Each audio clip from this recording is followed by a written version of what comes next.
નમસ્કાર વિદ્યાર્થીગણ, વિષય ગુજરાતી.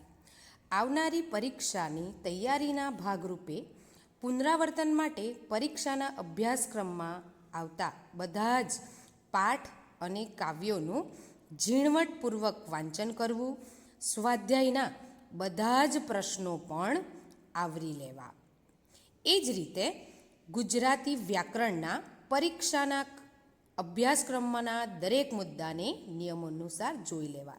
નિબંધ લેખન અને પત્ર લેખનમાં વર્ગમાં ચર્ચા કરેલ નિયમોને ધ્યાનમાં લઈ પ્રેક્ટિસ કરવું. મુદ્દા પરથી વાર્તા લેખનમાં પણ નિયમો અનુસાર વાર્તા લેખનની પ્રેક્ટિસ કરવી.